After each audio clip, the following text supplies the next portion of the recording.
Hello friends. So I can see a lot of people have joined. We will start in next couple of minutes. Let's wait for others to join as well.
A very good evening, guys. Today a new batch has joined, so let me introduce myself to them. My name is Mukund Jha, and I will be your investment banking trainer for the rest of the curriculum. So today the topic that we are going to discuss is about economics. Okay, as I can see, a lot of people have joined, but still we feel that the batch crowd is expected to increase. So let's wait for a moment more and then we will start.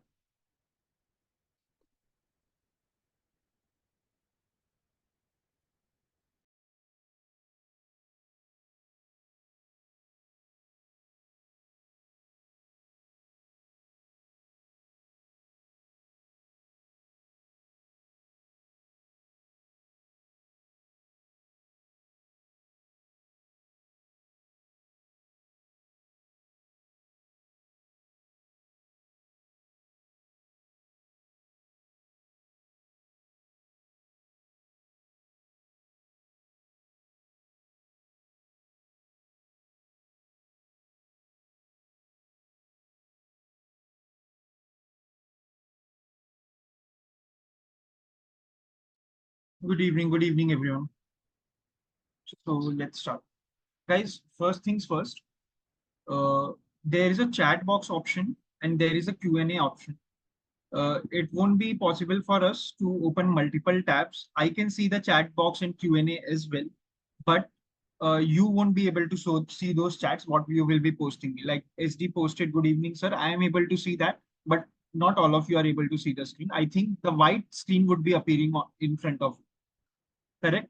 Apart from that, those who have raised hands, you can, if you have any queries, you can just post those queries on the chat box itself. Okay. So please lower down your hands. Don't use Q&A option for asking doubts. We will be having an interactive session where this is a live class where you can ask your doubts in the real time basis. Okay. So anywhere, if you are not comfortable with any of the concept, you can just ask that, sir, I'm not comfortable with this concept. Can you please repeat again? I'll be happy to repeat again. Okay.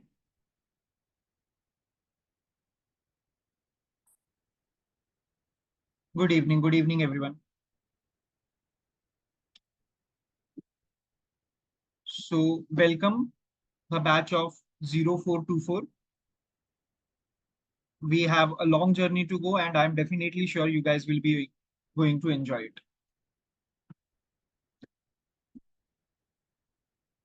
Yes, VM, I have seen those tickets. Also, if you feel that you are not getting something, you are uncomfortable in expressing those doubts that you have as of now, you are not able to see the screen, the white screen. Guys, are you guys not able to see the white screen?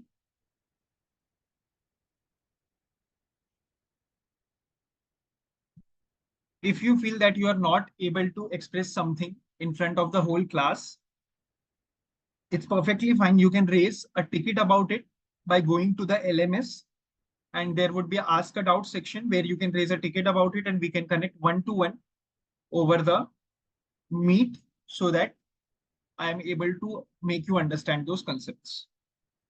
Okay, so let's start. So today we will be starting with the new topic, that is basics of economics. Now, what is your understanding of economics? Also, guys, since this is the first class for few of you for the new batch, one thing I like to address, that please try to be interactive in the chat box. Please try to post your comments. Only then I will able to know that what you are understanding, what you are able to comprehend out of the topic.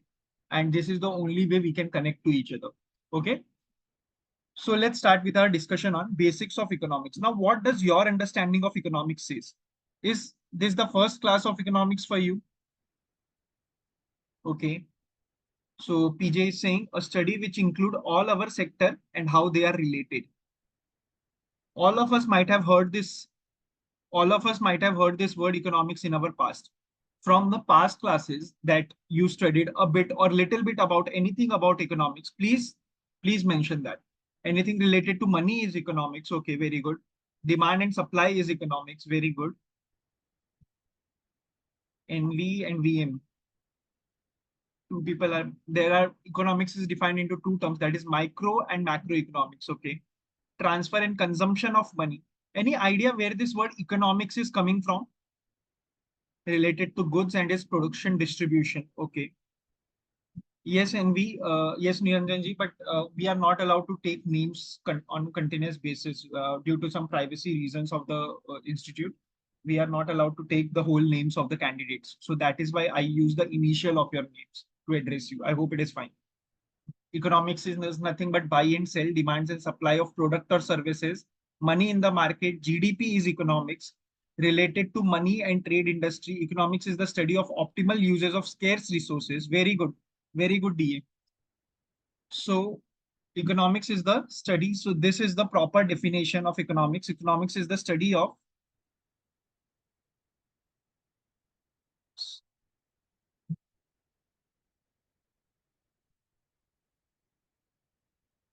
optimal uses. DA, did you use Google for this definition? This sounds to be a good definition, but it seems like a bookish one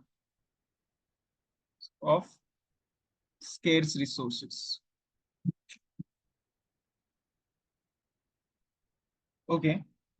Then economics is a science which studies human needs and wants. That is true. How a nation should be using its resources to become its best version. Very good. How people, countries, business, and money interact with each other.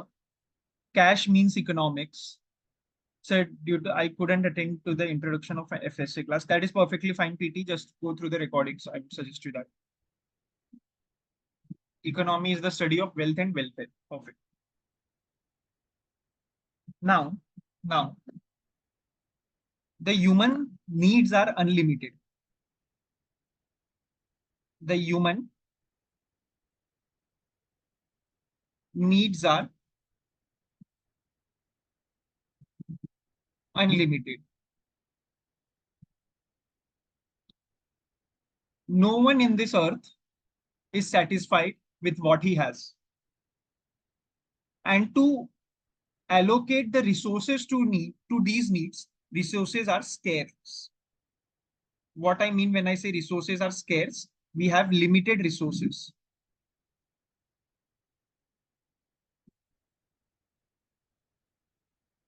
We have limited resources, but unlimited wants.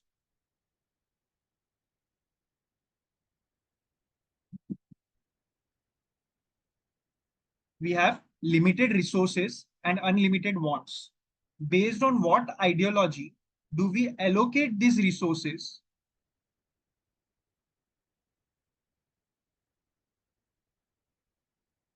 Based on what ideology should we allocate these resources to get maximum utility? Maximum utility is what economics is all about. Again, I'll summarize everything. Human needs are unlimited. We have limited resources but unlimited wants. Based on what ideology and the study through which we can allocate these resources to get the maximum utility is what economics is all about. Now, what is utility? What is utility?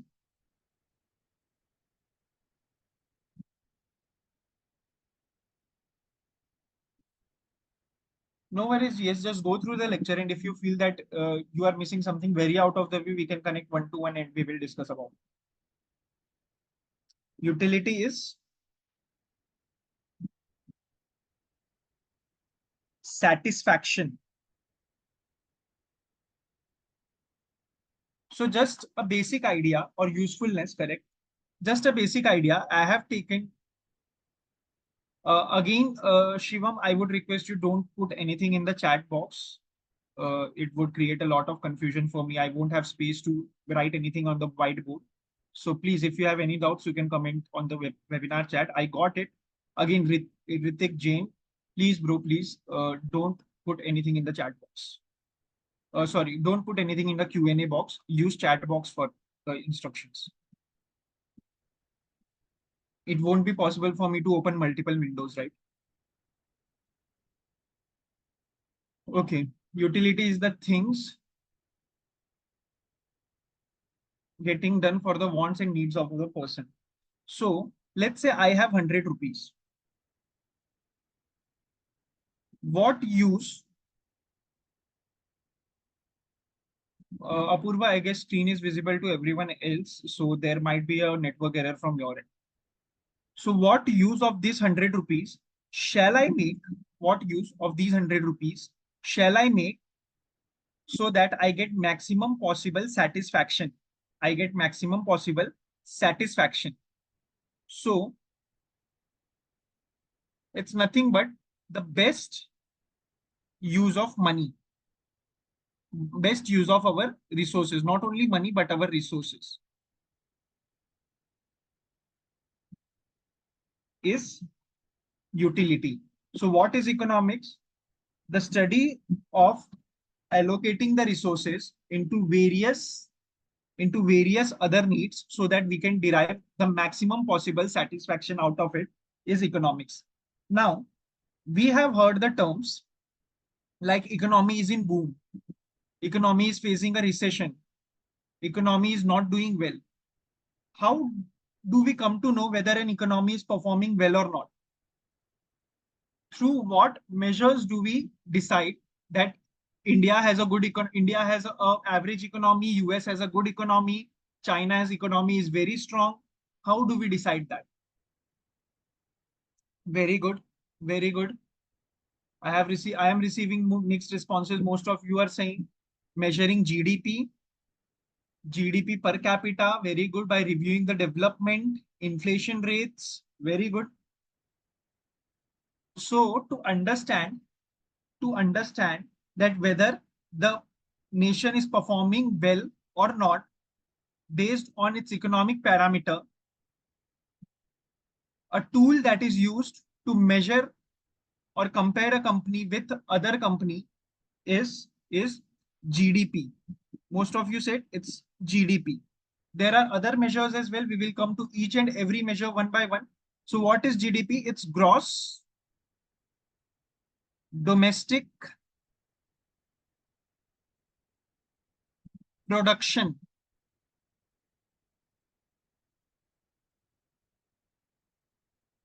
It's gross domestic production. Now, what is gross domestic production? What does these words suggest?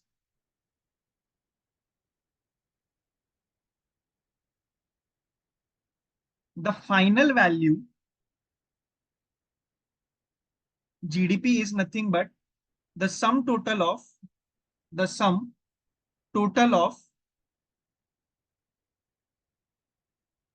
all final goods, all final goods and and services produced within the geographical boundary of a nation. within the geographical boundary of a nation. Now, yes, correct. It is the value of all goods and services, but final value of all goods and services produced in a country within a geographical area, that is GDP for a country. Gross domestic production. Gross domestic production. This is a geographical country. Name it any random country. And everything, every worth of goods produced within the geographical boundary of this nation will contribute to that nation's GDP. Okay. Now let's suppose there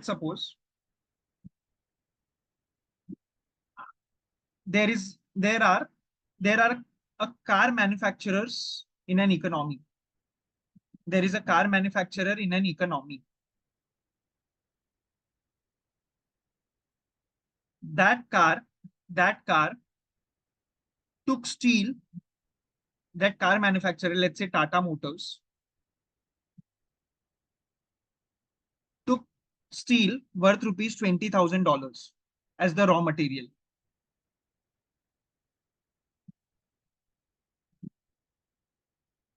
Yes, PT.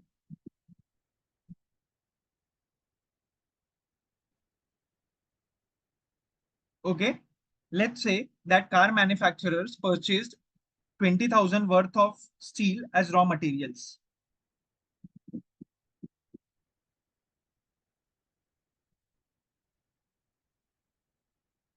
These steel alloys and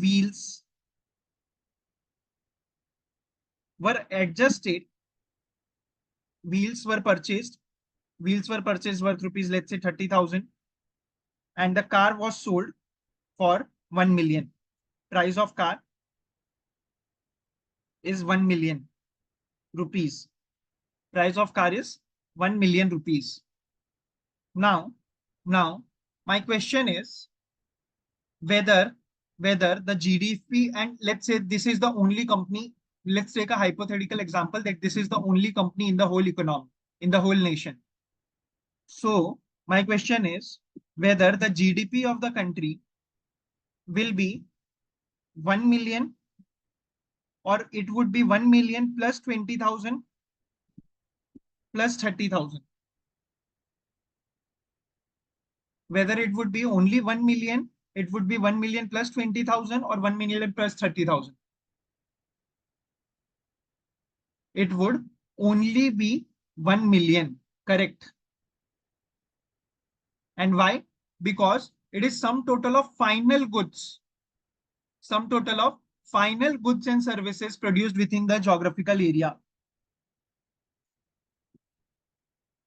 Also, yes, that is also a point, that raw materials cost, that is 20,000 of cars, 20,000 of steel, and 30,000 of wheels are already included in this 1 million. So yes, admin, one who has joined from the name admin, I am explaining again. So if you see this car has a price of 1 million, correct? This car has a price of 1 million. The price of the car contains the cost of raw material. It also contains the cost of buying wheels, cost of purchasing wheels. So we can't add 20,000 and 30,000 again to come to GDP. Why? Because as per the definition of GDP, it is sum total of all final goods and services within the geographical boundary of the nation. Sum total of final goods and services. And you will be more clear with the second point, that is when I will explain you what are final goods and services. Final goods and services are final goods and services are those goods those goods that are ready for consumption, ready for consumption and not used in the production of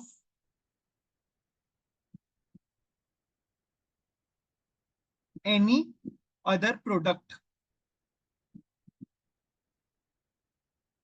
Yes, Priyanka, go ahead.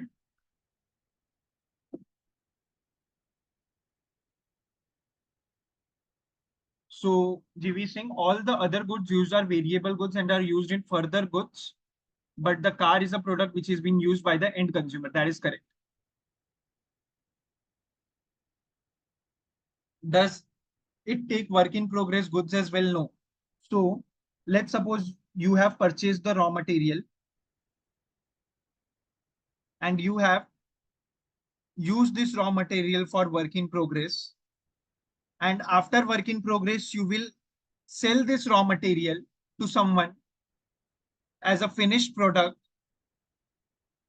So the amount that that was for the good while work in progress won't be added in GDP because the cost of finished product, the cost of finished product when sold in the market will accompany these raw material cost and all the cost factored in making those raw material transforming to a finished product.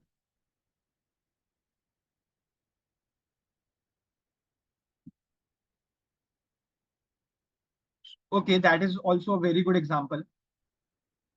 So there is a farmer who has sold wheat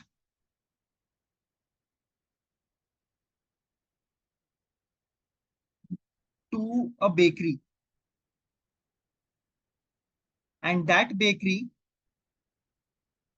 is selling bread to customers.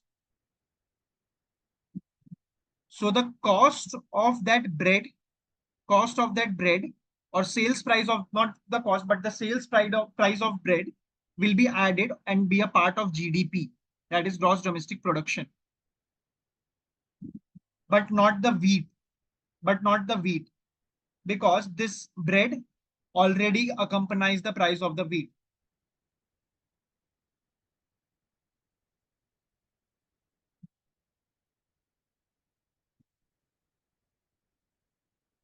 Again, a different point of view.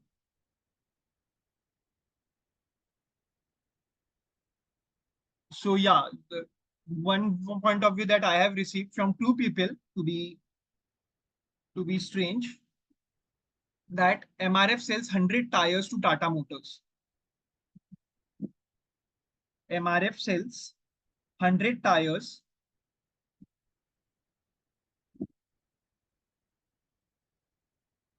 to Tata Motors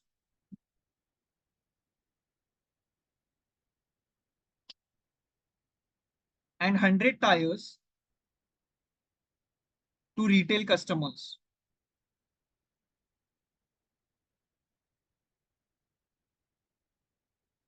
Will will GDP report will in the GDP report the price of these 100 tires and these 100 tires will be added? Wheel is used to make car, as suppose today we are calculating at that time country has 3 trillion goods as final, but still there are some good, let's say amount of 2 billion as work in progress will get converted into final goods after one. So it will not consider in GDP. It will be considered in GDP, but on the raw material cost based on till what it is consumed today. Okay, now coming back to this example, coming back to this example. Now, these 100 tires might have been used. These 100 tires might have been used to make 50 cars, correct? These 100 tires might have been used to make 50 cars. So that 50 cars, the price of those 50 cars or the sales price of those 50 cars will be the part of GDP. Okay. And these 100 tires sold to retail customer will again used as a final retail customers being the final consumer of goods will be calculated as a part of GDP. Getting this?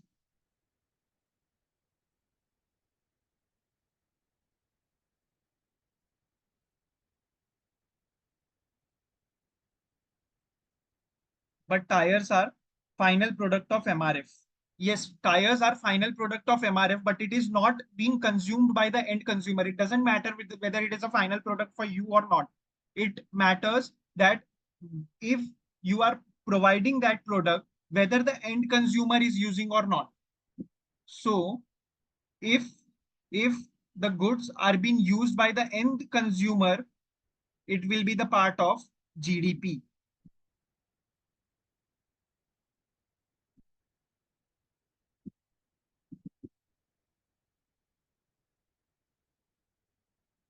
So NB, basically, again coming back to the wheat example, end consumers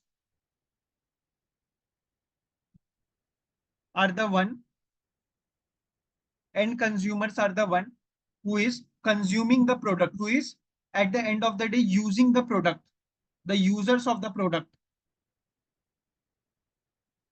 A farmer sold wheat at rupees 20 rupees per kg to a bakery who sold bread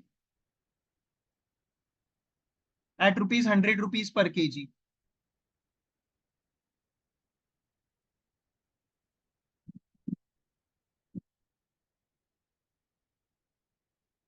Yes, PP, you are correct. G, I'll come to that, whether the exports are included or not and how we deal with exports and imports. But let's get done with the GDP, the domestic production first. And breads are sold at 100 rupees per kg. Now breads are sold at, let's say, distributor. So is distributor the end consumer? Is distributor the end consumer of this good? No. Is distributor the end consumer of this good, NB? Nandini, is distributor the end consumer of the good? No. The answer is no. Who is the end consumer? The retail customer, common public like you and me will be the end consumer of this good. And let's say this 100 rupees per kg is sold at 120 rupees per kg to the final retail consumer of these goods. Then the amount added in the GDP will be this 120 rupees and we will ignore all these factors. Okay. On the other hand, if the farmer would have just sold the wheat to the end consumer, like you and me, then it would have directly been reported. Then it would have directly been reported as the part of GDP. This 20 rupees would have been directly been reported as the part of GDP. Yes, PM. I'll explain again. So there was a farmer. There was a farmer. VM, I'll explain that as well. We have a lot of examples to cover. So we will come to everything one by one. Just give me a minute. Produces wheat at 20 rupees per kg and sells that wheat to a bakery shop. Let's say Mr. Oats. Mr. Oats produces breads and sells those to distributor.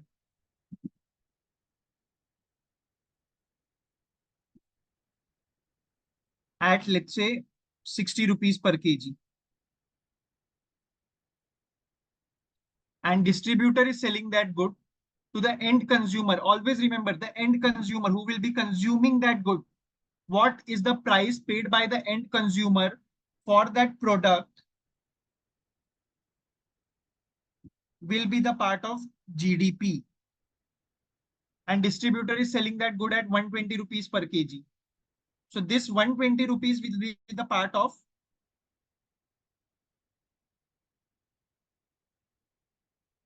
GDP. Now you will understand, MN, that the point you missed about the 100 tires. Now I am saying that here farmer sold it to the bakery, bakery sold it to the distributor, distributor sold it to the end consumer. Okay, distributor sold it to the end consumer, and there we got this GDP. Perfect. But if farmer would have directly sold it, farmer would have directly sold it to the end consumer. The wheat was directly sold to the end consumer for consumption purpose and not production of some other goods, for consumption purpose, then it would be a part of GDP, gross domestic production.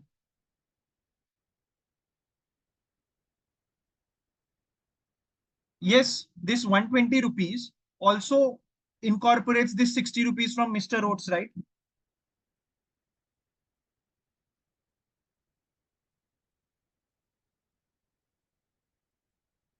Not always. So if you have sold, if you have went to DMart, so someone is saying GDP depends on MRP of an item, not always. So let's suppose if MRP of an item is, I'm glad that we are going in so much depth because it is essentially important to understand all these concepts. So if MRP of an item is 100 rupees, and if it had been sold to the end consumer for at a discounted price of 80 rupees, you went to Avenue Supermart or DMart and you purchased it for 80 rupees, then in that case, the value that will be recorded in GDP will be 80 rupees and not 100 rupees. Got it, case? Now, what is the formula to calculate GDP? How can we come to the value of all the final goods that is produced within the economy? How can we come to the value of all the final goods that is produced in an economy? So the formula is C plus I plus G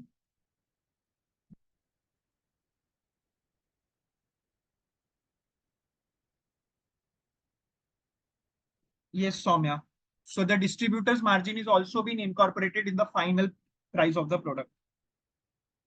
Okay. So the what distributor made is also incorporated in this 120 rupees. GDP is not added. GDP is not a tax, guys. GDP is not added, neither paid to anyone. GDP is calculated as an economic indicator to calculate that whether my country is performing better or your country is performing better. I will have to check that what is the amount of goods that my country has produced for my consumption and what is the amount of goods that your country has produced. Based on that, I will decide that which country is dependent on one another and till what extent a country is dependent on a other country. Based on that, the economy health of the country is determined. So GDP is neither paid, it is not a tax, it is neither charged, it is being calculated. Are you getting this, Kriti? So the formula is C plus I plus G plus X minus M. So GA, this is why I asked you to wait for a while, because here we are discussing about exports minus imports. So what is C? Consumptions plus investments plus government spendings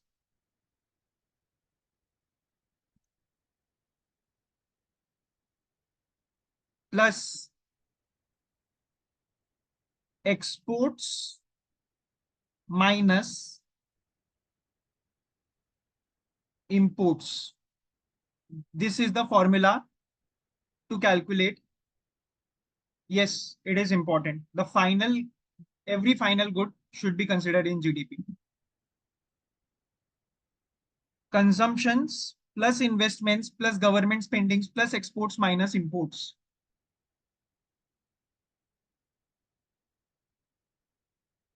But it, although it is important, it is not practically possible, to be very honest, in a country like India.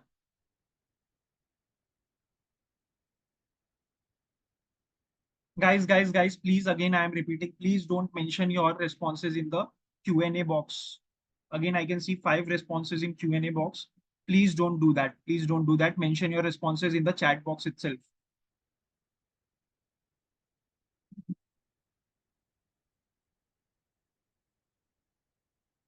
Yes, GA, because the raw material has been exported and it has been consumed by some other country. So we don't really have to think about it.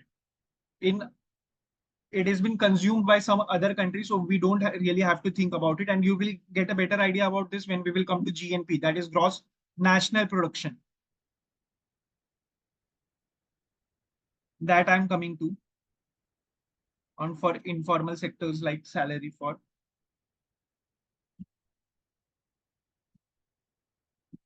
Yes, this is the expenditure approach.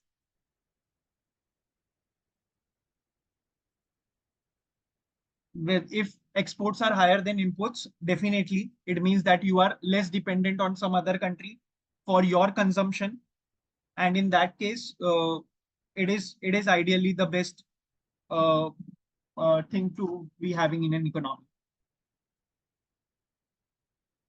Okay, coming to each and every line item. Consumption. What is consumption? Consumptions are household spendings. Household spendings. Our spending on grocery, our spending on using balance of payments. Yes. So I assume that export must hire the import. Salaries are given basis the profits earned by the company and the salary is invested by. So the same amount is calculated twice. Okay, this investment is not about the investment that you are thinking of. It is somewhat different. It is about the capital expenditure that businesses spend. It's not about the individual investments. So hold on your thoughts for a while. Hold on your thoughts for a while. Let me go through each and every line item one by one. And then at the end of the discussion, if you face any issue, then we will discuss for sure. Okay. So consumptions is household spendings on goods and services, the subscription of your Netflix account, the amount that you have paid to your maid, the amount that you have paid to your household helps. All these things are part of consumptions. Examples: grocery bills, dining out, purchasing a new phone,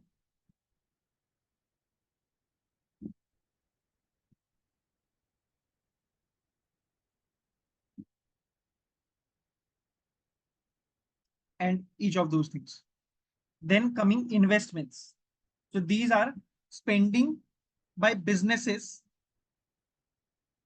amount spent by businesses on capital goods. Now, what are these capital goods? Let's suppose, let's suppose you are a shoe manufacturing company. You are a shoe manufacturing company.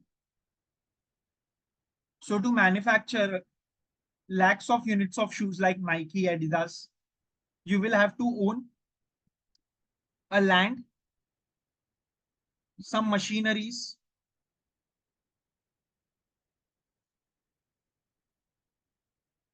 uh, you will have to construct a building for it or property. So the amount that you spend on these assets that are fixed assets, the amount that you spend on these assets that are fixed assets are called capital expenditure. Capital expenditure. Why? Simply the reason being you have spent this on capital goods.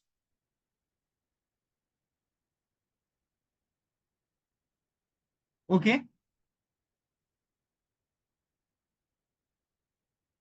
The other example for a small business could be buying computers for them or constructing a new factory and all those things. that is investment. Now, government government also spends government also spends some amount, a lot of amount, not some amount, for the welfare of the nation, for the welfare of the nation,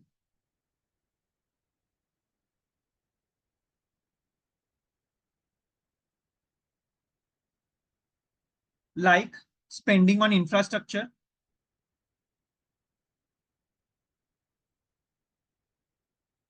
or salaries to government employees like police and army,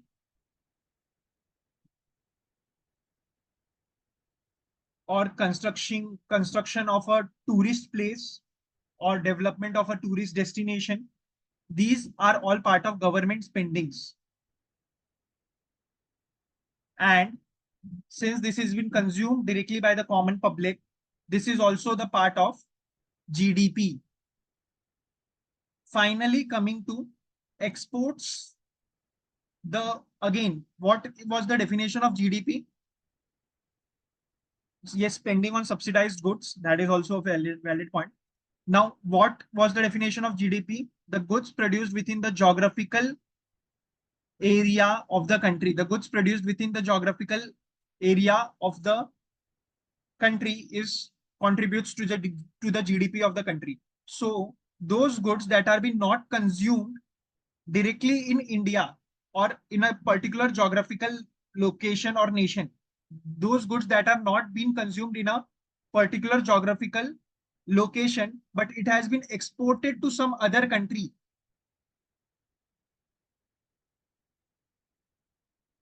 that is part of, that is also the part of GDP.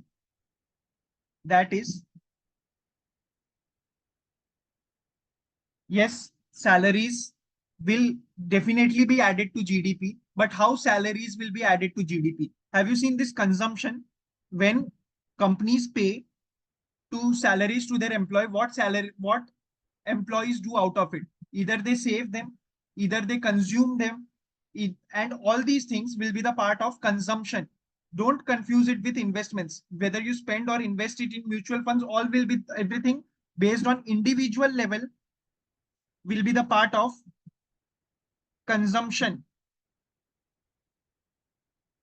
Okay. So what employees do out of those salaries? They spend them, right? So all those spendings are the part of consumption. Either they can save them. All those savings are also part of consumptions. Under these header, consumptions. Coming back to the exports, everything that has been exported, produced in India and exported is a part of GDP. But everything that has been consumed in India, we saw everything that has been consumed in India can also include those factors, right? That had been imported. That is why we subtract imports out of it. Getting this, guys? Getting the derivation of the formula: consumptions, investments, government spendings, and exports minus imports. Why we subtract imports? This is very important. Are you guys getting this?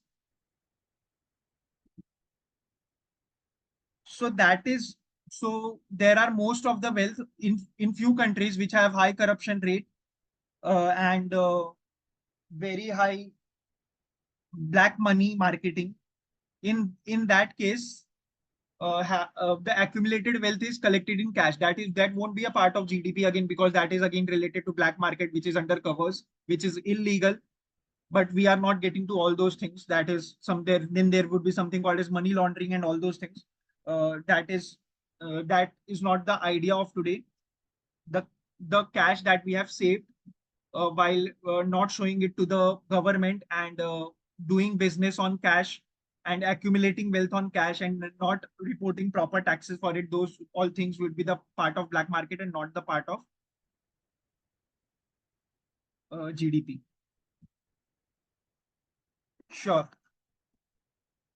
Again, few students are facing it a bit difficult to understand about exports minus import. GDP is equals to C plus I plus G plus X minus M. Let's suppose, let's suppose there is a guy, Krishna.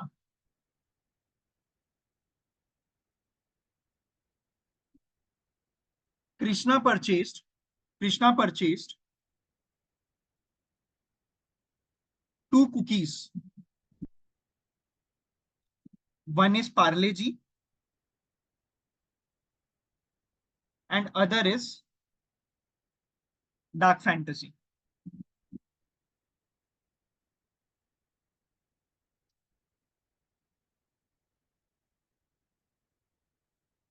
Yes. No, no, no, G. You will understand that with this example. Just hold on your thought for a while.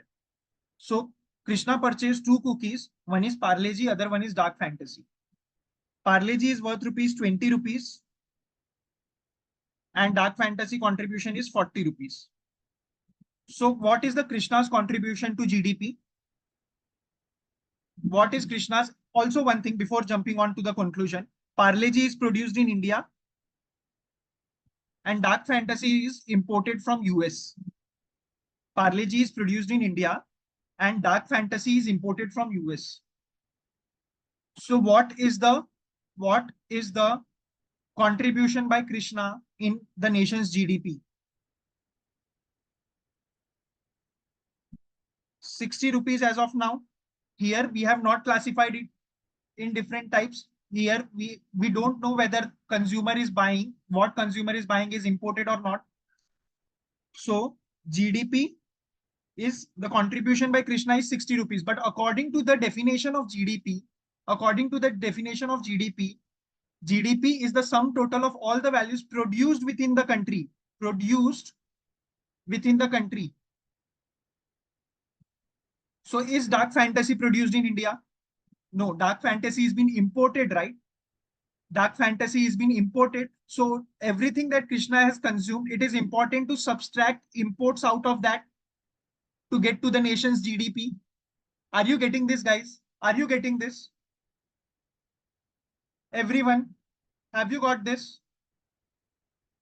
Any doubts? Any doubts in why it is been in exports minus import? Every one of you, many of you were confused. Not everyone, but many of you were confused about this.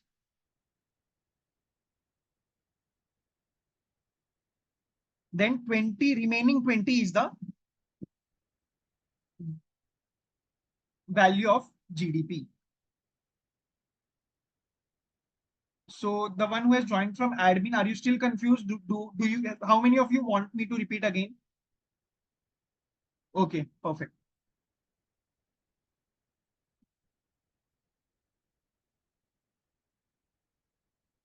Just give me a second. Just give me a second. I'll repeat again for few of you.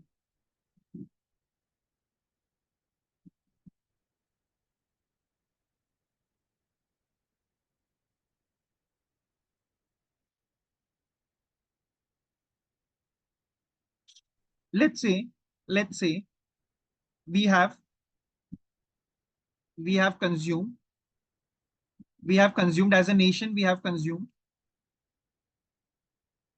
$5 million worth of goods. $5 million worth of goods. Guys, please pay attention.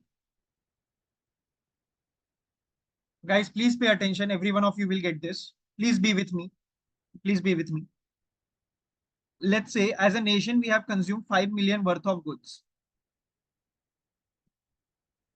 When I gave you the definition of consumption, did I ever said that you need to incorporate in consumption only those goods that has been produced in India, or consumption of all the goods done by each and every person? Can I say this 5 million worth of goods include domestic goods or goods contributed by domestic production, and also those goods that has been imported? Everyone, can I say that this 5 million worth of goods that we have consumed as a nation? Those who had doubts, please reply. Those who had doubts, please reply. can I say that this 500 million worth of goods that has been consumed contains the goods contributed by domestic production as well as imported goods?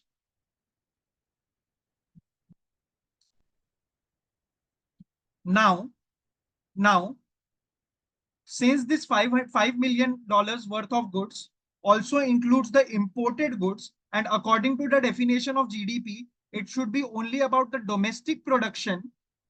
How will we remove this impact of imported goods? By subtracting what is imported. Are you getting this? So that is the idea over here.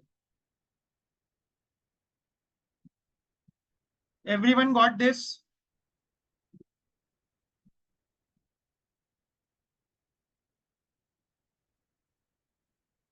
Yes, case. Moving on, moving on to the next part. There are two terms, two terminologies, or GDP is described in two different types. One is nominal GDP. Also, guys, we follow format. We take a 5 minutes break in between so that you guys also freshen up. And since I am also speaking from last 1 hour, I also get a rest of a couple of minutes. So we will take a 5 minutes break in between as well. Let me just know that when you will need that break. Usually we take it after 1 hour of completion of the lecture. Yes, yes, I will share the PDF in break. Don't worry.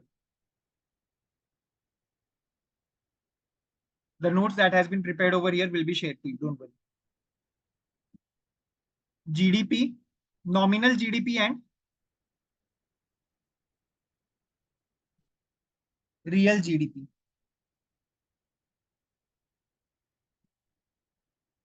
Now, what is nominal GDP and real GDP? Let's say, let's say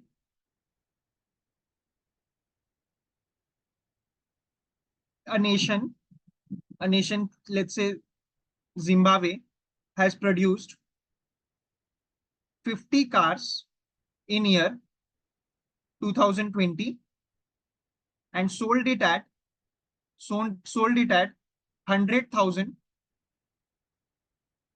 per car. So the GDP of Zimbabwe was, the GDP of Zimbabwe was 500,000 or 50 lakhs or 5 million. So GDP of Zimbabwe was 5 million. Now, in year 2024 as well, in year 2024 as well, the cars produced by Zimbabwe is 50 cars. But but the cars was sold at a rate of 1,50,000.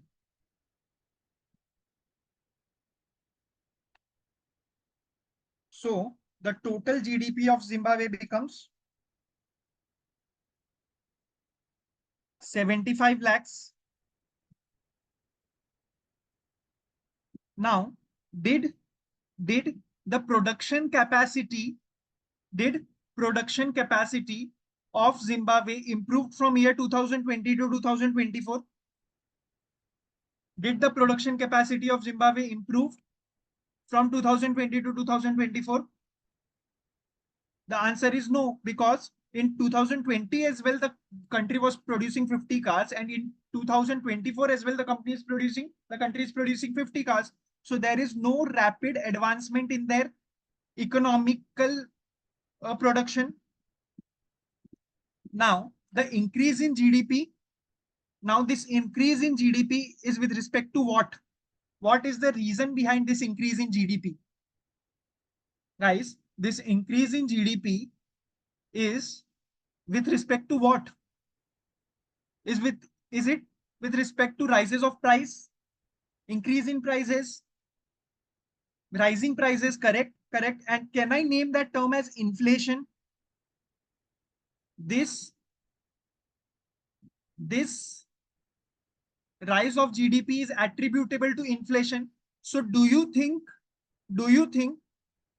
while we study, when we study through a report, through a newspaper, that nominal GDP of Zimbabwe, I I purchased Economic Times today, and I saw that nominal of GDP of Zimbabwe increased from 5 million to 7.5 million. Should I conclude that Zimbabwe has improved as an economy?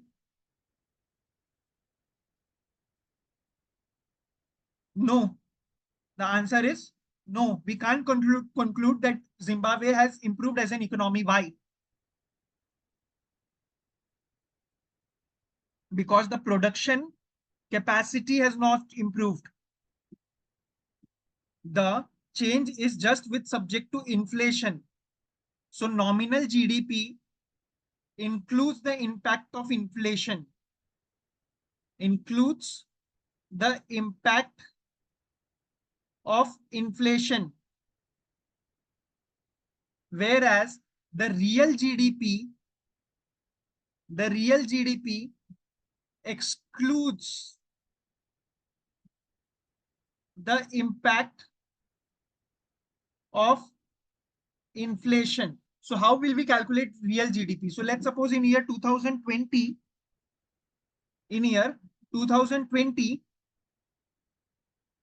50 cars was produced at 1 lakh or 100,000 rupees. So 5 million was the GDP. The GDP was 5 million. But in year 2024, 75 cars are produced. 75 cars are produced, and the price is the base price of 1 lakh. That was in year 2020. Now the inflation is now the GDP is 7.5 million. What is this increase in 2.5 million with respect to? It is with respect to the real increase in capacity and production increase. And based on that, this has increased. So if I read that real GDP of the nation has increased from 5 million to 7.5 million, may I conclude that this is a green flag for a nation? Shall I conclude this is a green flag for the nation? Yes, that is the idea behind real GDP and nominal GDP.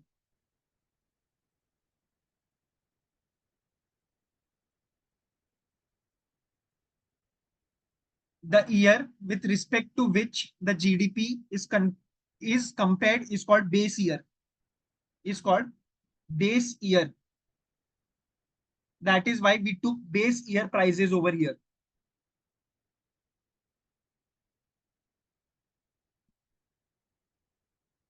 Finally, there is something called as GDP per capita.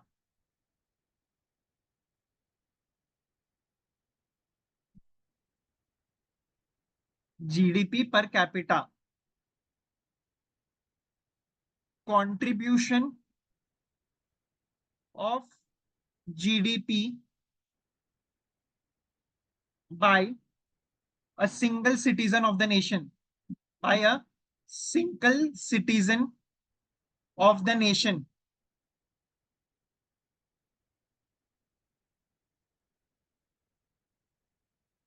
Nominal GDP sees the nominal. No, that won't be true. AH. Actually, the difference between nominal GDP and real GDP is nominal GDP includes the impact of inflation and real GDP excludes the impact of inflation. So although the prices risen from 1 lakh to 1.5 lakh, we will still take it 1 lakh because of the base price levels. And based on that, we are trying to calculate the impact of GDP. From there, we get a real view about the economy. In nominal view, in nominal GDP, it includes the impact of inflation, hence not getting the true picture. In real GDP, we are getting the true picture. That is why the name real GDP, which excludes the impact of inflation. Yes, Shivam, ask the question. If you have any doubt, please let me know. You have raised hand and 4 other people have raised hand. Guys, those who don't have doubt, please lower down your hands. And those who have doubt, please post that doubt in the chat box.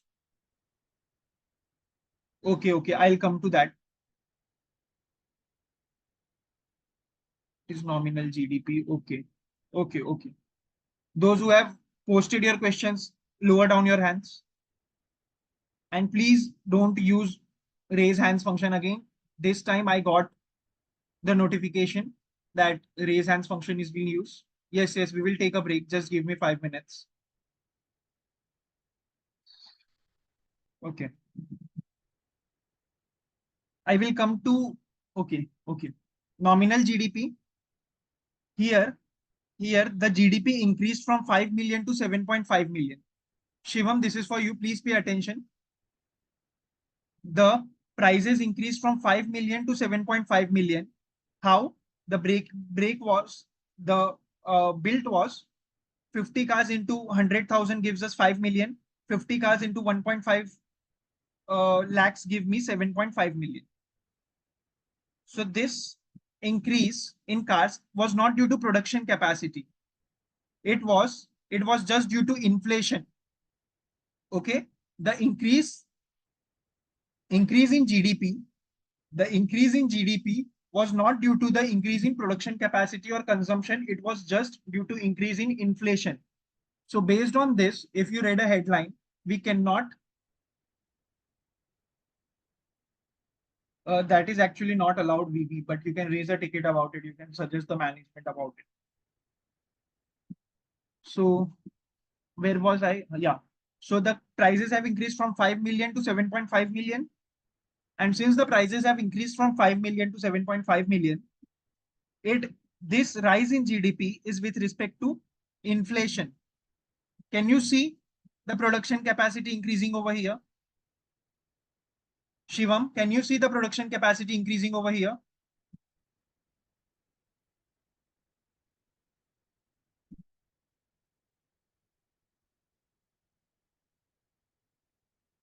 Fifty cars produced, but after 5 years, the growth in the production was 500. Price all but.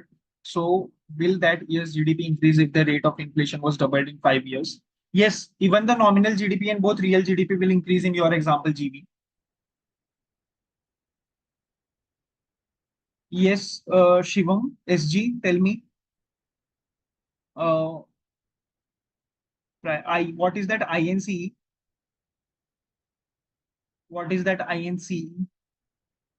Okay, price will increase. Yes, so the GDP has increased due to increase in prices. That is nominal GDP for you because it incorporates the impact of inflation. But over here, can you see the price has not increased? We have kept the price same and we have tried to figure out what is the increase in production level.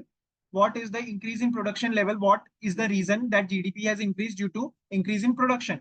To figure that out, we have used real GDP. So have you got the difference between real and nominal? Yes. Yes, if nominal GDP is high, the inflation will be higher.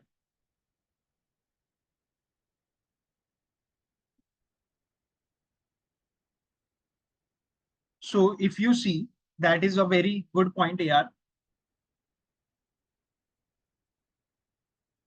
that we will also see, GB. We will see what are the reasons due to which GDP of countries or GDP of a country can come down or it can increase or it can decrease. All those things we will see in the coming coming time. Finally, GDP per capita is total GDP, total GDP of a nation divided by number of citizens of that nation or number of population of that nation. That is GDP per capita. What is the GDP contribution, average GDP contribution per person? That is GDP per capita for you.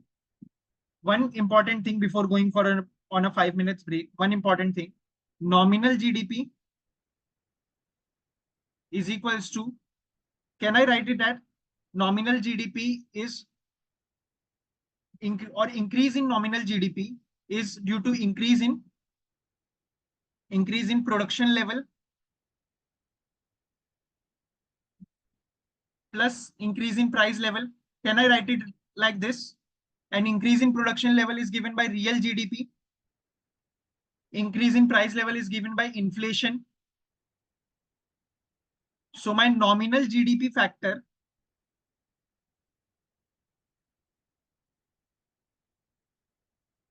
is equal to real GDP plus inflation factor.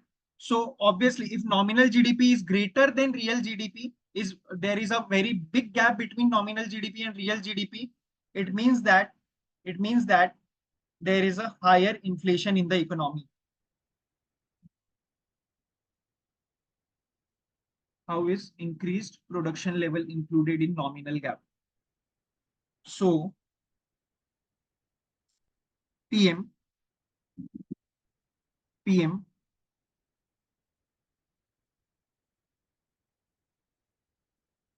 repeating again. The formula is nominal GDP is equals to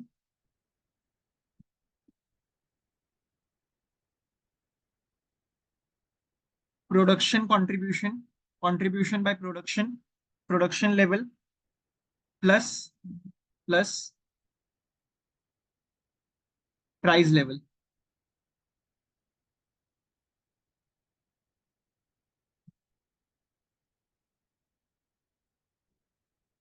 Here, here we saw that nominal GDP has increased by keeping the cars constant.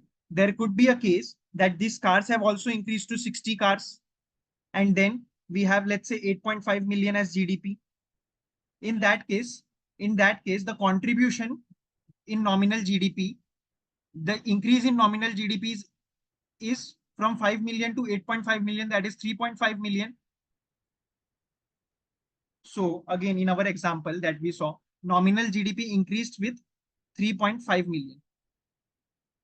Okay, out of which the contribution with price level was, the contribution with respect to price level was 2.5 million, and with respect to production level was 1 million. Just a hypothetical scenario. So that is why nominal GDP is a component of increase in production function and increase in price level. Yes, nominal means not the total GDP, but nominal GDP includes inflation. Includes inflation. If production is also increasing in nominal gap, then how it is different from real GDP? Very good question. If production is also increasing in nominal gap, then how it is different from real GDP? Because in real GDP, we are keeping the prices constant. We are keeping the prices constant. And in nominal GDP, we are changing the prices. And due to change in prices, we are incorporating inflation in it. Due to change in prices, we are incorporating inflation in it. And since the prices have remained constant, we are not incorporating inflation in it. We have excluded inflation in the real GDP part. And when we have excluded the inflation, that represents us the real GDP. We have not changed the price levels. That is what distinguishes nominal GDP from real GDP. So yes, in real GDP, the price taken has to be the base year price. So nominal GDP factor is real production level is contributed by real GDP factor plus inflation factor. So if I say actually plus and multiply, it is subject to change, and we will come to it later on. The idea is if there is a huge gap between nominal, if nominal minus real has a huge difference, it means that inflation is higher. This was the concluding remarks. We will go on a short break, a 5 minutes break. Everyone clear with this? Everyone, please let me know if you are clear with this. Let me download this sheet and share it to you as well. Perfect. Let's go on a 5 minutes break, but be right back in next 5 minutes, and we will be starting with limitations of GDP. We will be starting with limitations of GDP.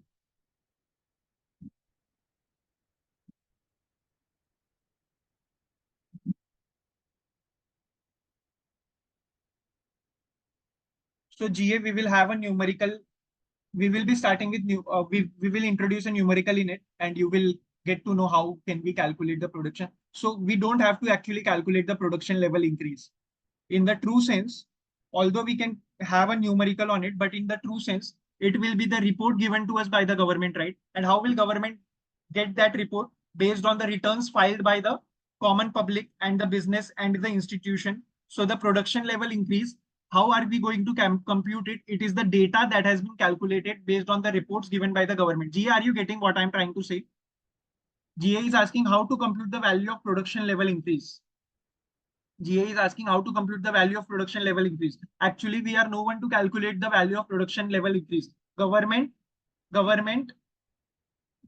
publishes those reports. International Monetary Funds publishes those reports. And what are the underlying assumptions before publishing those reports? What are the data based on which these reports are published? Those are the data reported by common public through ITR filings and businesses. And yes, user. So the one who has connected through the user profile, you are correct. The nominal GDP calculation is 3.5 million. 1.1 million is contributed by real GDP factor and 2.5 million is due to inflation. So let's go on a 5 minutes break, guys. Let's go on a 5 minutes break, but be right back in next.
Yes. We have still a lot of things to cover regarding inflation in detail. So don't worry about it. Inflation is not even introduced yet.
Guys, are you guys back? Shall we start? Yes, yes, yes, VM. I'll share you those examples.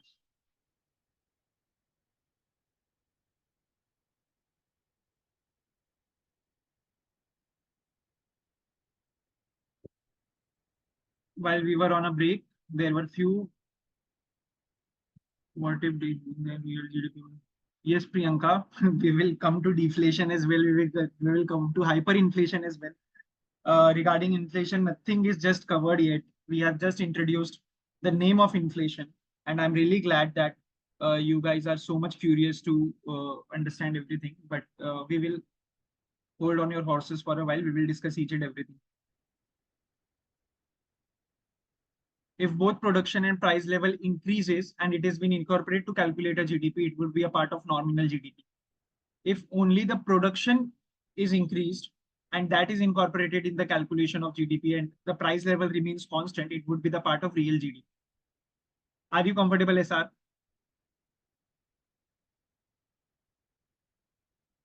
SR, are you comfortable?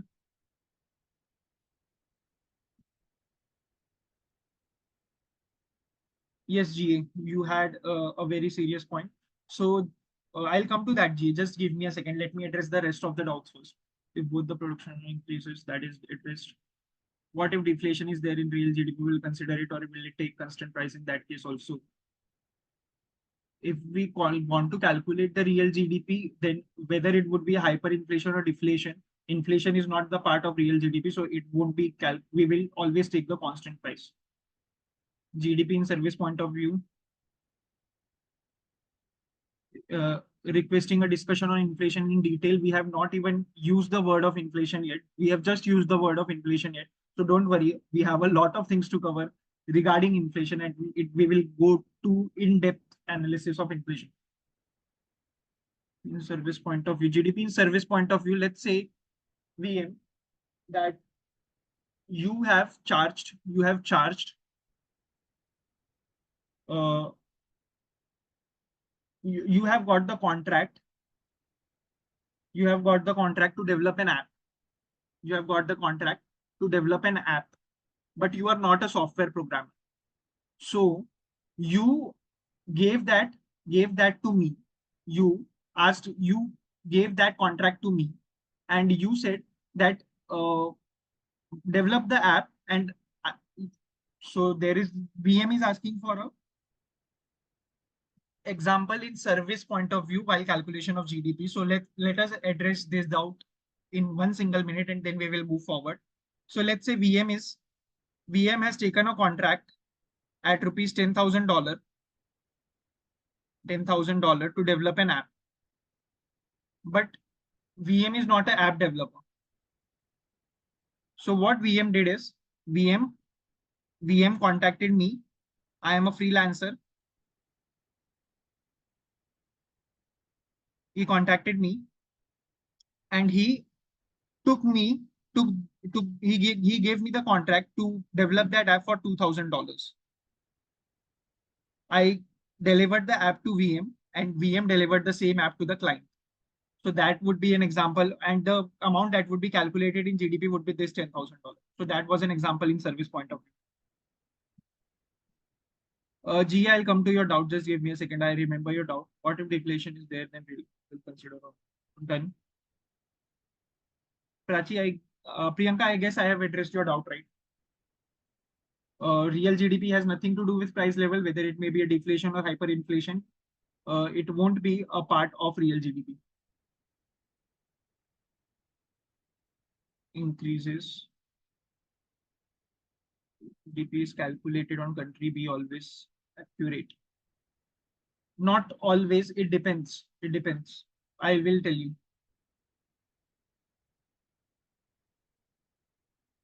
So GA and KS has the similar doubt. So GDP calculated for the country will always be accurate. And like many citizens don't find return, then the GDP published can never be accurate. Yes, that is true. But the extent to which not only this, there are many businesses, not only it's about the fellow citizens, it's also about many businesses. When you purchase something, don't give bills, don't provide you with bills. or if they provide you with bills, those bills does not have the perfect GST number in case of India, or any sales tax number incorporated in it. That is actually an invalid bill. So based on these tricks, there are many ways to save sales tax. And based on that, these are the limitations of GDP. And based on that, we won't be able to find the accurate GDP. So as you guys addressed, you isn't it is comfortable, we can see all questions as well, it will increase more knowledge.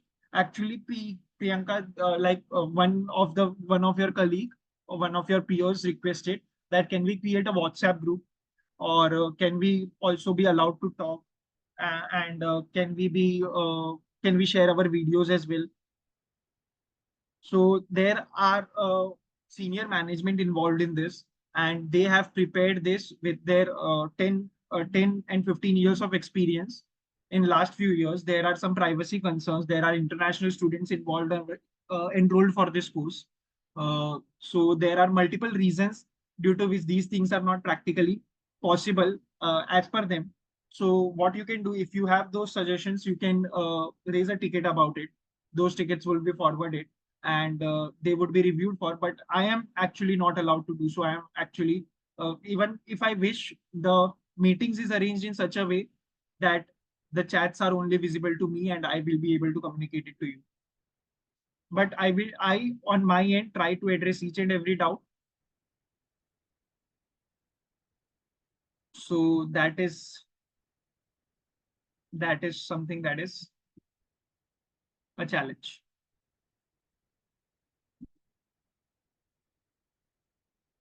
For any official announcements, anything related to the curriculum, and any reviews, or some or any announcements, you will receive mail. So be active on your email IDs. Make sure you have given your active email IDs to the admission counselor, and you will receive all of those updates via mail.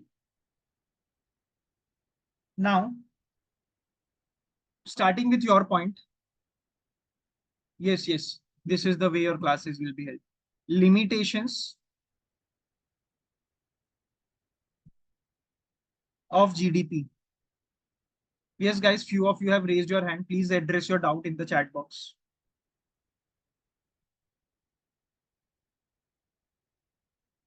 As you guys said, as you yourself said, it won't be based on these drawbacks of GDP that there are invalid bills, and not everyone reports the ITR.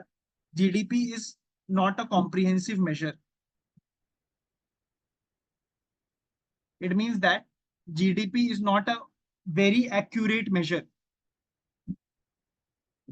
for economic growth. There might be a country which may not produce, uh, which may not follow the lands. People of the country may not follow the lands, but they are earning a good amount of black money, and the citizens of the country are very happy.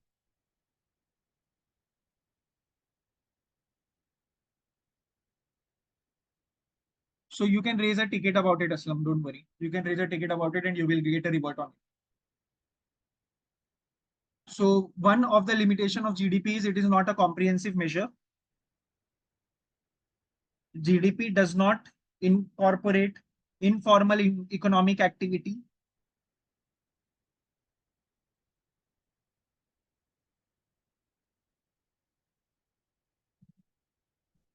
like house helps, babysitting, gardening, and all those things, where the income is not so much that you need to file an ITR or income tax return, and based on it, those measures or those services would never be a part of GDP calculation.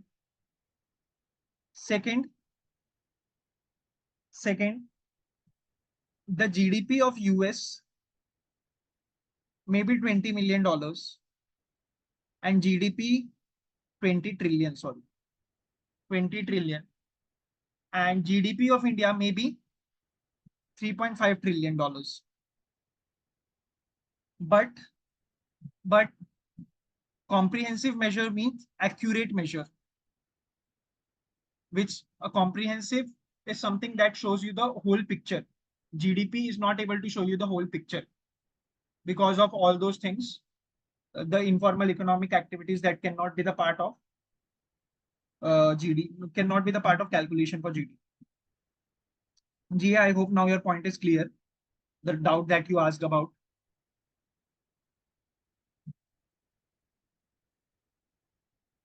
Now GDP of US is 20 trillion and GDP of India is 3.5 trillion. Well, it doesn't mean that people in US are generally more happy than India. They eat better foods than in as compared to Indians. They are uh, they have a overall better well-being about the Indians. Yes, after the completion of the whole module, you will get the notes. Although these are the notes that you can refer to.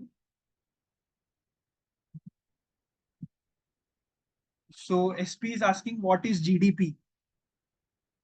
GDP is gross domestic production.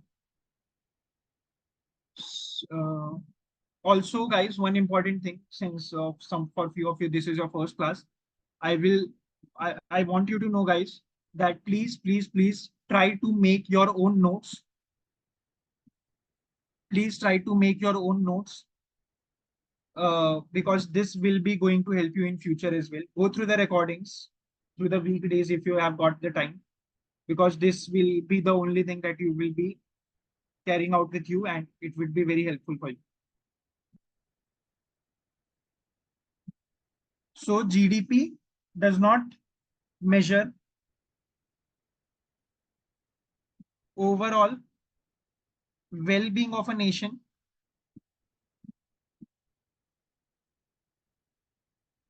There is something called as purchasing power parity. Every US citizen might earn $10,000 on an average, and every Indian citizen might earn $1,000.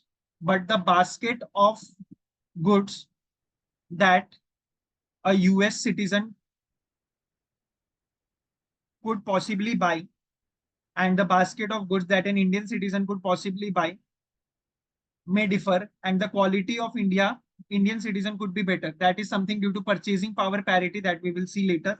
NV, I think I have missed some of US might have nominal GDP and India might have real GDP. No, that is not the case. Let's say real GDP of India is 3.5 trillion and real GDP of US is 20 trillion. Both are measured on the same scale. Both are, you can't compare apple with oranges. Both are compared on the same scale. Based on that as well, it's not really important that it's not really accurate, and it's not really always viable that the country with more GDP has a more economic well-being or more happy. So Aarti is asking me to explain me with an example. Let's say, Aarti, you have a friend who is a topper of your class, and then there is me. Let's not say me. So there is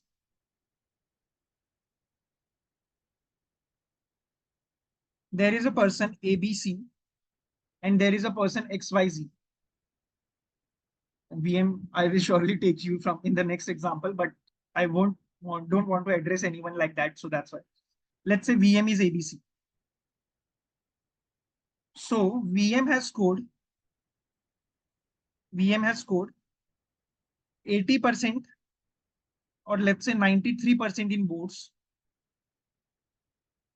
and still he is not happy about it. Why? Because his parents are not happy about it. His parents is scolding me that why didn't you score 99? Why didn't you score 100? So that's why a VM is not happy about it. On the other hand, XYZ scored 60% and the XYZ his parents offered him iPhone 15 Pro Max, being happy about his result. So it's not always important that ones who have scored higher would always be happy as compared to one who have scored lower. That is what it has been said over here. It doesn't make sense. I won't be saying that, but I agree with you, NB. But since the classes are recorded, my name is Mukund. And the idea over here is basically that one countries who has more GDP of 20 trillion is not necessarily more happy than a country which has GDP of 3.5 trillion. So GDP does not take care of economic well-being or happiness. Coming to the practical aspects of economics, what could be the reason behind it? Let's suppose you earn $100 in India and you earn $150 in US. That is per day. But a burger in India would cost you $30 and a burger in US would cost you $200. So will you be able to afford a burger in India per day? The answer is yes. But will you be able to afford the GDP? Since you are paid less in India, the GDP of India would be lower. Since you are paid higher in US, the GDP of US would be higher. But does that mean you are more happy in US? Does that mean so? Does that mean you are not happy in India? So that is the reason behind it here. I hope you got this. Yes, cost of living is higher and there is purchasing power parity, which is to be introduced later. But I am just for the sake of answering your curiosity, I am just entering into all these things. One important aspects when it comes to GDP is one of the more important aspects. Yes, incomes does make difference, but it depends.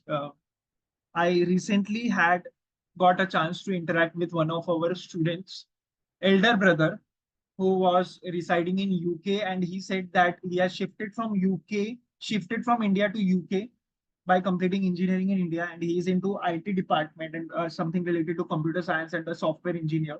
He makes around 1.5 CR in UK as compared to Indian dollars, Indian rupees, which is, and he says that I have a standard of living of someone who is earning between 15 to 18 lakhs in India as compared to their friends. So that is what I'm trying to address over here. So this was a real life insight that I got an example. Now, then there is income inequality. That is also a major challenge which is not being addressed by GDP. Now let's say GDP of of a nation like US is 20 trillion and GDP of India is 3.5 trillion, out of which the second point is GDP does not measure overall well-being of a nation and does not measure the happiness quotient. It doesn't matter if the GDP of a nation is high, cannot be concluded that the people in that nation is happy. The first point was it is not a comprehensive measure. It does not incorporate informal economic activities. Third point I am coming to is income inequality. Let's say this India has GDP of 3.5 trillion and this 20 trillion of GDP is equally contributed by every citizen. This 20 trillion of GDP is equally contributed by every citizen. But out of this 3.5 trillion of GDP, 3.5 trillion of GDP, 3.25 trillion is contributed by just 1% of Indians. Yes, SP, I will come to that. But first, let us get done with third point. It won't be appropriate to stop discussing third point and jump away to second point directly. Please understand the third point, and I will be happy to help you on with the second point as well. Just give me a second, guys.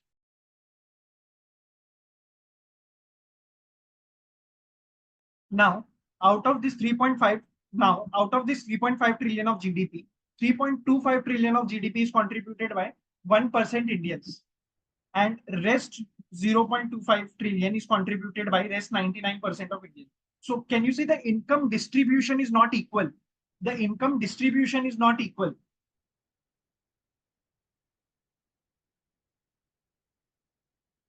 Yes, you can convey it that way only. In that case, that would give rise to income inequality, and GDP fails to address that. GDP as a measure fails to address that. So this is one of the limitations of GDP. Now, the second point I am explaining again, simply SP, it's not important that the person who is or the country who is earning more is more happy. There might be a country who is earning less and the government has made the crime rates lower. The government has made huge spends on infrastructure, due to which the transportation cost is less, and all those things makes the citizen of a country which has a lesser GDP happy. So GDP does not shows that what is the well-being of a nation, what is the happiness quotient of a nation. Maybe I have not read about it, but PJ is saying that Bhutan, I guess PJ has said Bhutan. I mean, she feels to say that Bhutan is although a nation with a lower GDP, but the people over there is very much happy. This is what PJ tries to explain, I guess. So read about Bhutan, although I will read about as well after the class. So thanks. So there is something called as World Happiness Index, and India ranks on 134th on it, I guess. So that is something, and considering it is one of the top 10 economies in the world. So this is the prime example of GDP is not the inculcative parameter or representative of quality of life or well-being. With this, we are done with GDP, and we will be moving on to GNP.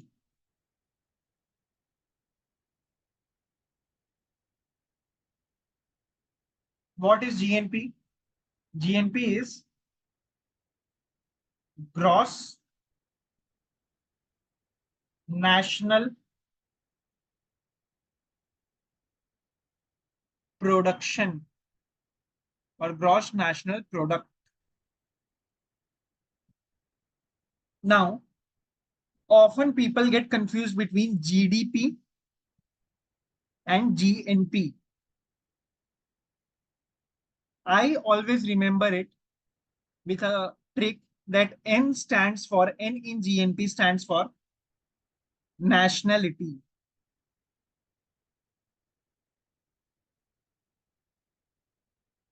So GNP is sum total of value of all the final goods that are produced by the citizen of a particular nation. That is produced by the citizen of a particular nation.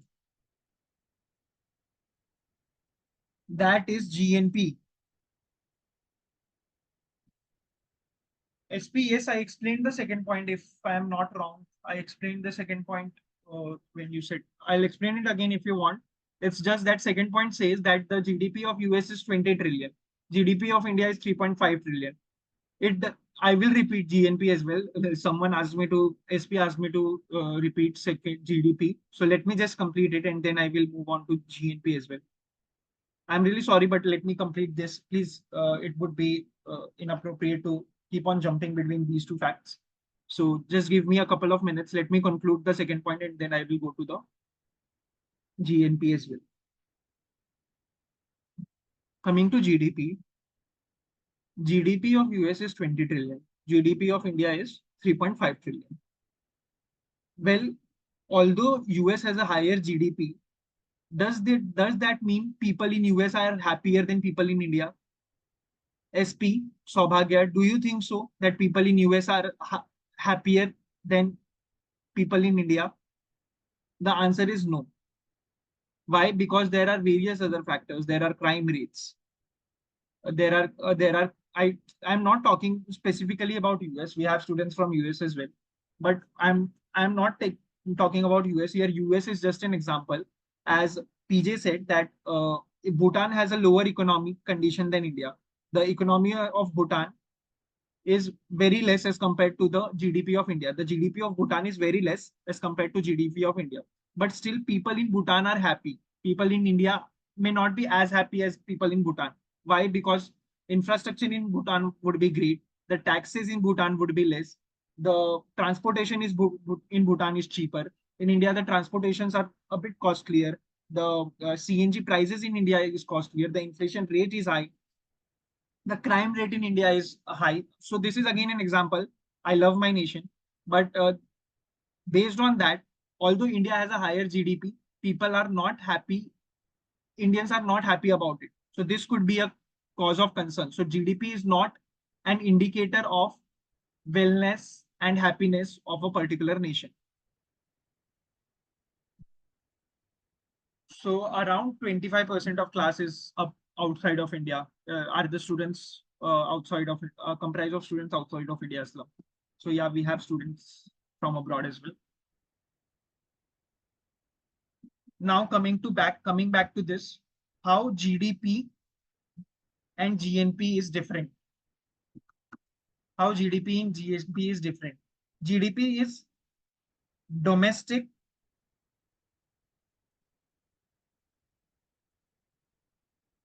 GNP is nationality. Now, now GNP, my nationality is Indian.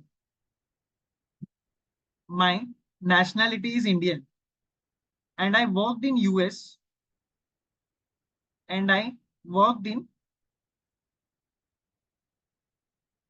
I won't be having the clear number for it, VB, but around 30 to 40. But I'm still not sure about it because there are few merged batches as well. Yes, I'm coming to GDP and GNP. As I said, GNP. Okay, let me start fresh. Also, guys, one more suggestion that please stop me there itself when you are not understanding any concept. It won't be possible for me, and although I do that every time, but it would be very much difficult for me if I am in the middle of one concept, then going back to the previous concept. If you miss that, if you are not a, not, if you have not highlighted that issue at that time, you can raise a ticket about it. My name is Mukund again. My name is Mukund. Okay, guys, please lower down your hands and don't raise hands. You can comment on the chat box. I try to reply each and every chat. Yes, it is also disturbance for other students. That is why I address this also. So please try to be as attentive as possible. So then we were differentiating between GDP and GNP. Yes, UT. Although every question is important, but still.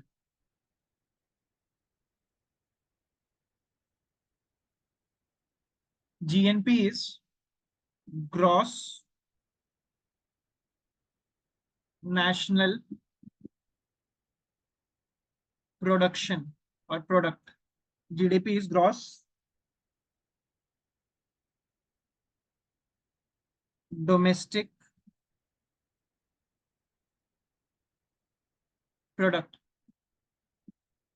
GS, this is a very personal doubt. It depends on how you perform. So let's not get divert to it, please. So if you will pay your 100%, if you will give your 100%, if and I will be always there for you. If you have any doubts regarding the curriculum, I will be there for you. So don't worry about it. Just enjoy the journey for the next 6 months, and we will think all these later on. That the gaining knowledge should be the ultimate game, right? So you will be definitely get a job. Don't worry about it. You can definitely get a job, but make sure that you are well acquainted with the skills. You pay your 100% attention. And guys, again repeating, please don't divert from the topic that we are discussing. If you have any such queries related to this, what you can do is you can raise a ticket and we can connect one to one. It won't be possible to waste the time of the rest of the class. Please try to think in a mature sense. It won't be possible to waste the time of the rest of the class and address that doubt, address the personal doubts at least. About exams, you will be having subjective and objective exams. at the end of the curriculum when all the subjects have been covered. Now coming back to gross domestic product and gross national product, gross domestic product and gross national product. When I said gross domestic product, it is the sum total of all the production made in a geographical area or a geographical location within the geographical boundary of the nation. Gross national product, I will explain it through an example that I am an Indian. My nationality is Indian. So if me as an Indian work in different part of the globe and generate and produce some goods or services, I produce some goods or services going to Australia, Canada, USA, Norway, Singapore, any other country within India or apart from India. And as long as I am an Indian, the final value of the products produced by me would contribute to the GNP of the nation, gross national production of the nation. So have you guys got what is GNP? Guys, have you got this? What is GNP? So let's say Soumya. Soumya is an Indian citizen. Soumya is an Indian citizen.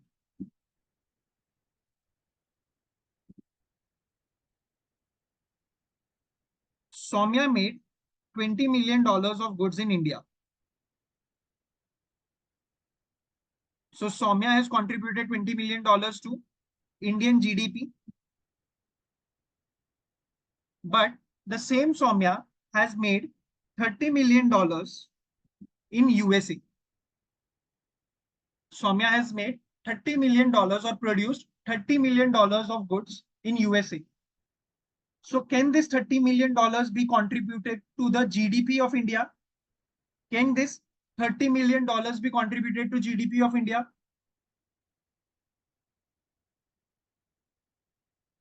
The answer is no. No. Then what this $30 million will be contributed to? It will be contributed to GNP of India and GDP of US. Why GNP of India? Because this $30 million of contribution in world economics is made by an Indian, citizen.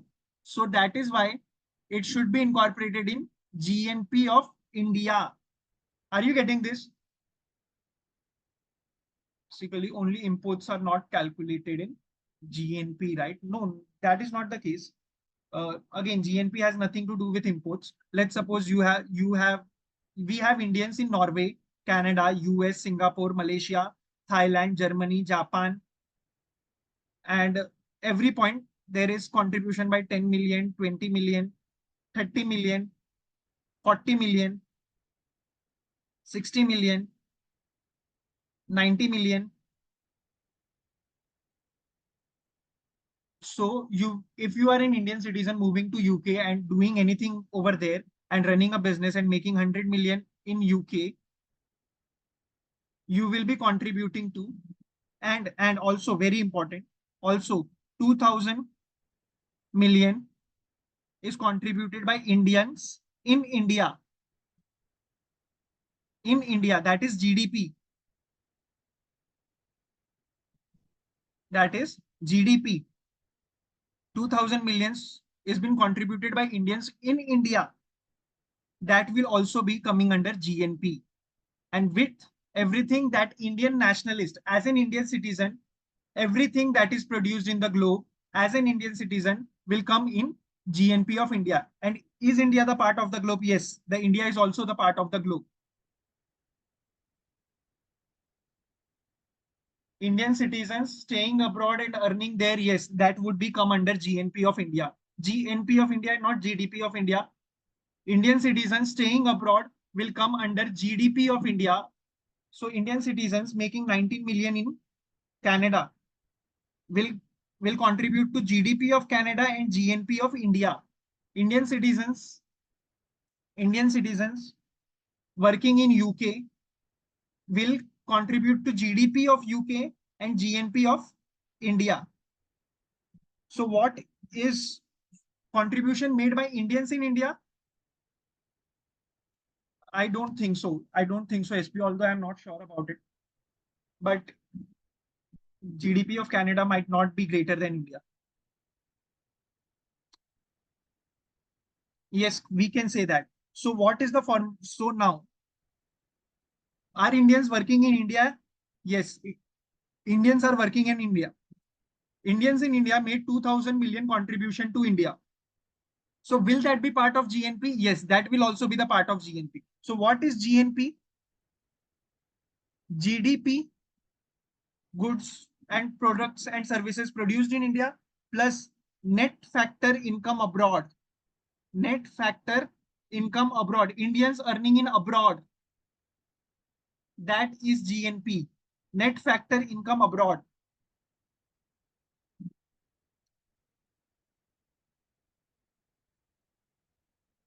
Suppose you are producing 200 million goods in India and 70 millions in US, then your GNP contribution is 270 million, whereas your GDP contribution is only 200 million.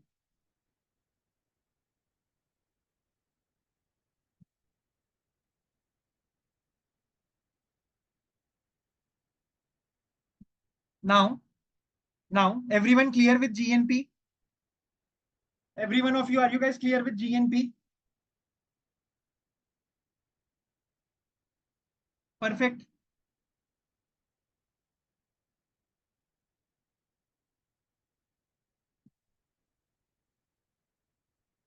Let's move ahead.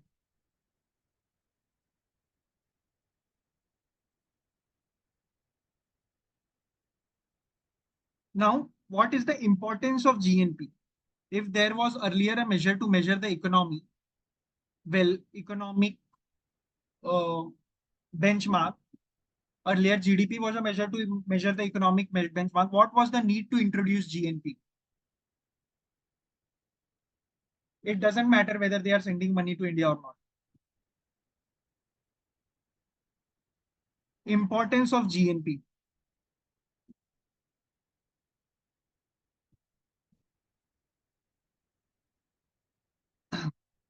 As someone rightly said, that GDP of India or GDP of any nation, yes, that would also be included in GNP.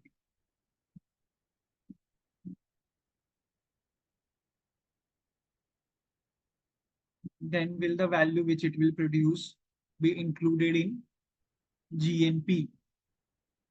Depends who are the owners and who are the uh, promoters of that particular company, whether they are Indians or whether they are US citizens. If the promoters are Indian and the percentage ownership owned by them is Indian, so what percent that is attributable to Indians will be the part of GNP. If they are attributable to US citizens, then it won't be a part of GNP.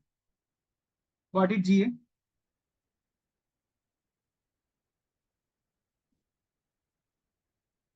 Now, GDP of India is a subset of GNP of India is what GA said. So, as you can see, GNP includes GDP and it includes the earnings and contribution made by Indians throughout the world, throughout the globe. So this is the contribution made by Indians throughout the globe, including India and apart from India. So can you see GNP gives me a broader picture, a wider view.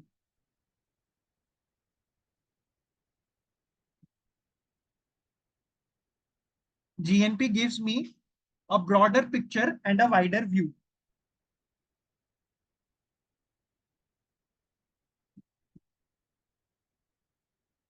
Yes, citizenship is ideally the basic idea. So till the time you are Indian citizen, your contribution will be measured in GNP. So that was everything about today, guys. That was all for today.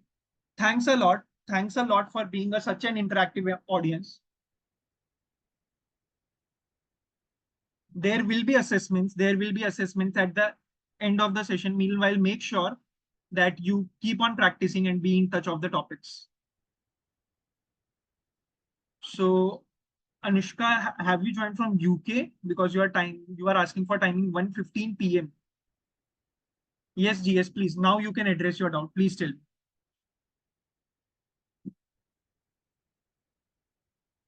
Yes, yes, Soumya. Definitely.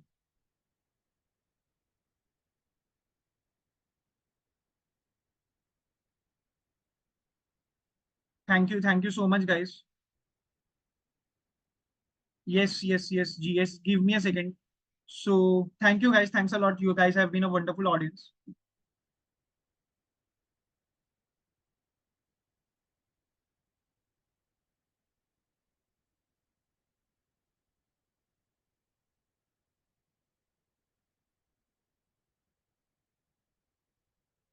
Don't worry, PT. If you just go through the recordings, Soumya, I think 9:30. 9:30 is the time. I have one career transition, 5 years mechanical job, but now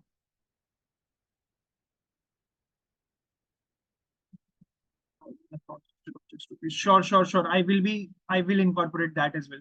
Thank you for the feedback, SO. Silas, thank you for the feedback. I will try to make examples in dollars and pounds as well. Yes, KS, just give me a second. Yes, yes, yes. Yes, SO. Thank you. So, should I read for cracking the course?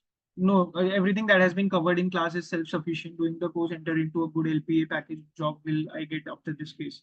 So GS compared to the study material that we have that the institute has designed, it is as per the industry standards, and that is for sure. About the placement opportunities, I won't be the best person to address the doubts regarding placement. Not only to you, I don't comment on placements because I have never been the part of the placement process. Also, my job with data train is associated with training and content development. So I have never done anything related to the placements. So I won't be the best person to comment you on that. You have counselors, we have the team that supports placement, that is a pre-placement team and placement team. You will be having mock interviews based on my analysis, based on my experience. It also depends on what you have gained throughout the course. It also depends on what how you have approached the course. If you have completed it just for the sake of completing it, then it would be very much difficult. But if you have given your 100%, then definitely students are getting placed. You can see those quotes on even I am getting informed all of these things through LinkedIn and social media. So you can follow the social media sites of data train, and there you can get the reviews from past students as well. But I won't be the best person to comment you. But just make sure that one thing that I can guarantee you is if you will study and put 100% of your efforts, if you will try to understand each and everything, you will be definitely be succeeding in life.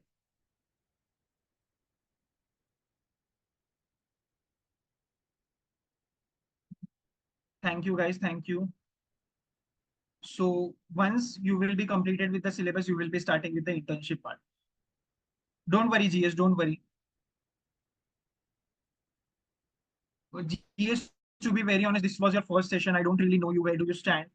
So we will have you, although you can raise a ticket about it, we will have a one session and a discussion over it.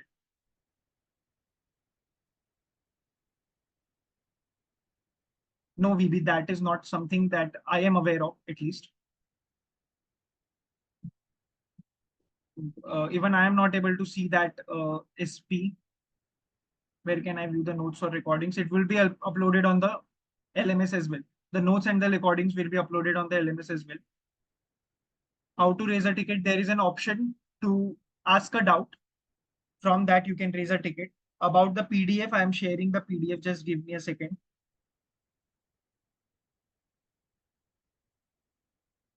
So yes, the PDF has been shared. Just give me a second. It is being shared to you.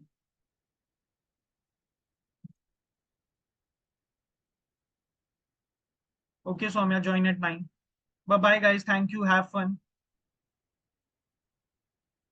Thanks a lot. Thanks a lot. It was really a great class, a very interactive one. Yes, yes. Bye bye, guys. Thank you. Thank you. Thanks a lot. Sorry, PT, but we are not allowed to share those personal IDs. I'm really sorry about it. Go to Ask a Doubt. Go to Ask a Doubt KG, and there you will get a review about it. So there are some terms and conditions that that we have to follow PG, and we can really disassociate with all those terms and policies. Yes, so about me, I have been training financial modeling from past 1.5 years. I have been an investment banking and financial modeling trainer. I have completed around 4 to 5 batches with data train. I am associated with data train with last 8 to 9 months. And I have personally cleared a CFA level 1. I am pursuing CFA level 2 and probably give exam in this year as well. Apart from that, I have cleared one level of CFP, one paper of CFP as well. Apart from that, I have NSE certification for financial modeling and a BMS in finance. From where I get the PDF, I have shared the PDF in the chat box, but the PDF will also be uploaded on the. So that was the brief introduction about me, KS. No, I have not completed MBA, to be very honest. From where I get PDF, the PDF will be uploaded on the LMS. The PDF will be uploaded on the LMS. It was also been uploaded on the chat box, but it's perfectly fine. If you have not received it, you will receive it on the LMS. So thank you guys. Thanks a lot. It was, no, that is not the case, KG. You will get ample of opportunities. So thank you guys. Thanks a lot. Thanks a lot for being here.